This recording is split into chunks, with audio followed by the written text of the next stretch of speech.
Hello, we're the L3 Harris team, formed by Calvin, Declan, Noah, Alex. and Shelly.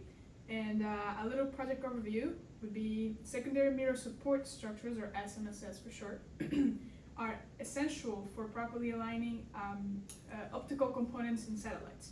And the team essentially worked this semester with L3 Harris to develop and design a 3D printable SMSS to eliminate waste of material and speed up manufacturing processes.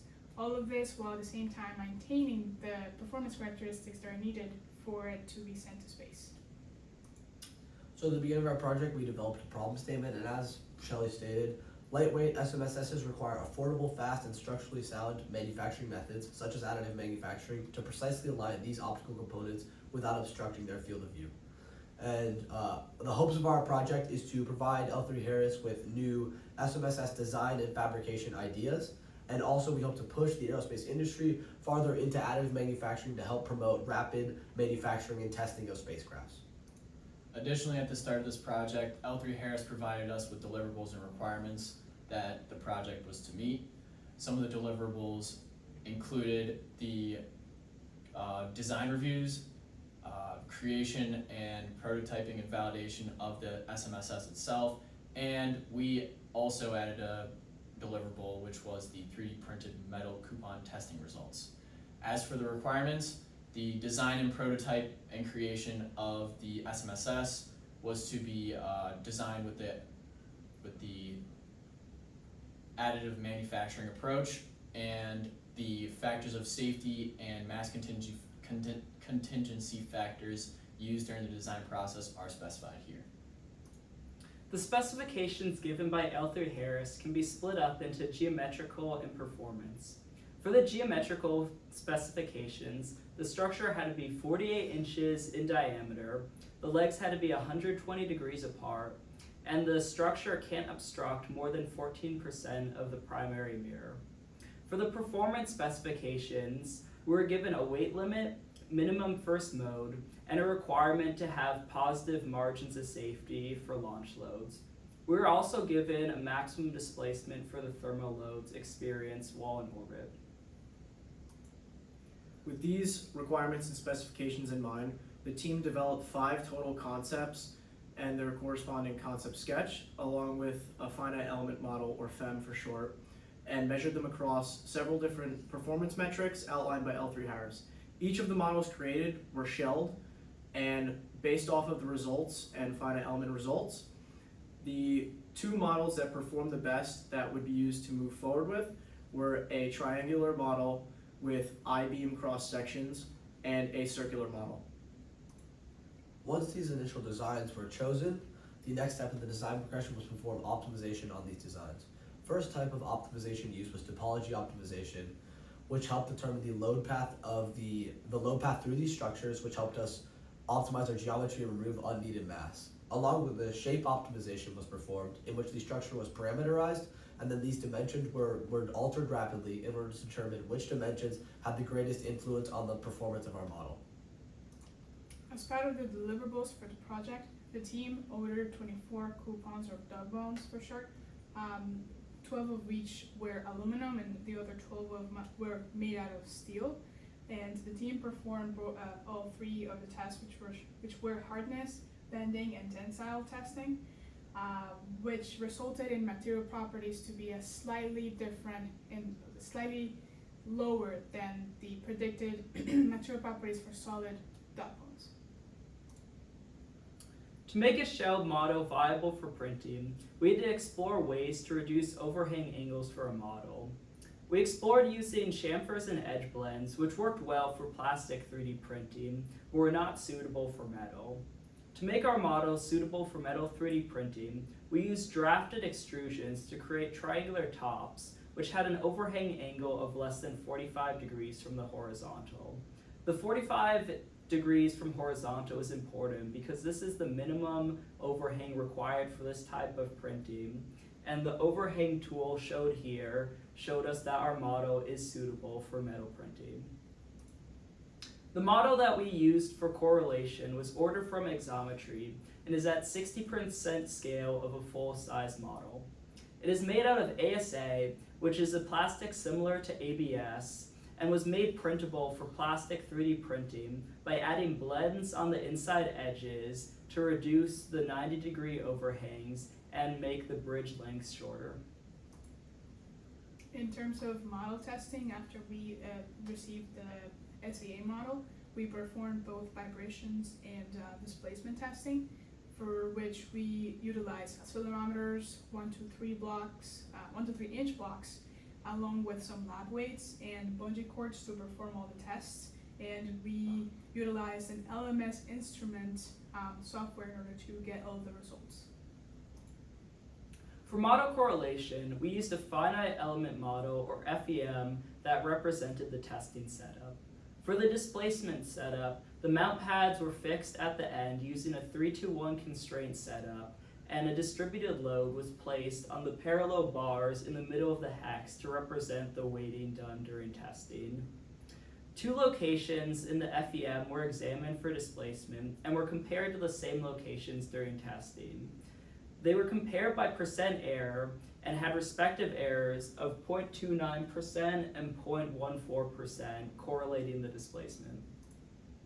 Next, the mode was compared to the FEM model, which was done with a free analysis and no additional weights. The mode shape was compared to the corresponding shape found during testing, and the percent error was calculated at 7.82%. This is larger than the displacement, but was still deemed acceptable for the test. After ordering a scaled model and performing additional design progression, we reached a final model with these characteristics. The final draft extrusion angle chosen was 38 degrees and had the accommodation necessary for the secondary mirror. In addition, there was a 0.1 inch shell thickness and solid regions included at the necessary mounting locations. The pointed undersides of the secondary mirror support structure had a greater shell thickness to increase stiffness. The outer diameter of the geometry was 48 inches total, which meets the specification required by L3 Harris. The mounting pads are as shown, and the SMSS has diamond vent holes radially outwards to accommodate the internal shell. After this final model was created, a finite element model was needed in order to perform analysis on this model. A C-tetra-10 mesh was chosen with variable element size in order to have higher density around the areas where stress was peaking in order to give us accurate stress results. Also, CON-M2 concentrated masses were used to represent the shade and actuator assemblies along with the secondary mirror. These concentrated masses were connected to the structure using zero stiffness RBE3 connections. Along with this, the material of titanium 6Al4V was chosen, a titanium alloy commonly used in aerospace. And the boundary condition setup was to fix the entire mount pad, fix all 3 of the mount pads entirely in order to constrict motion at that location. The loads applied to this FEM model were an 18G axial load in the negative C direction, and then 12G lateral loads spanning the entirety of the model every 15 degrees.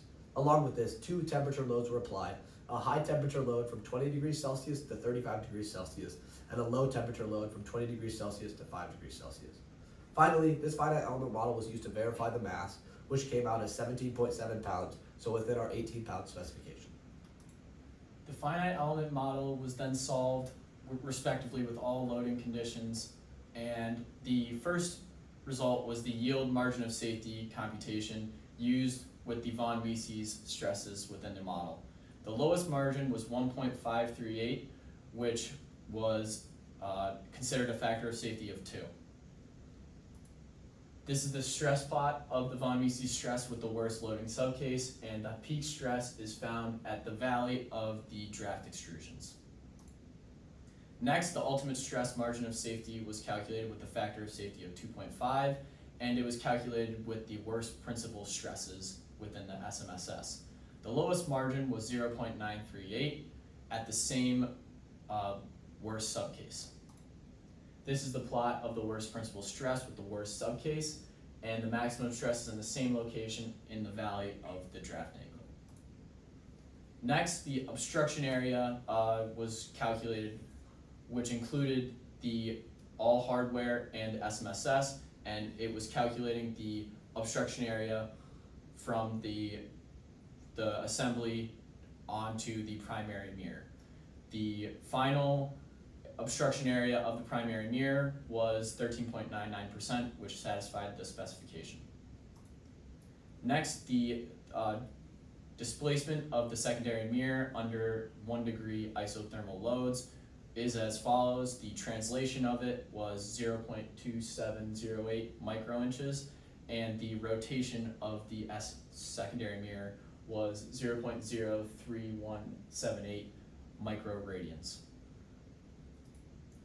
The next test that was performed for analysis was the modal analysis, for which the team was able to obtain 123.38 hertz, which meets the spec.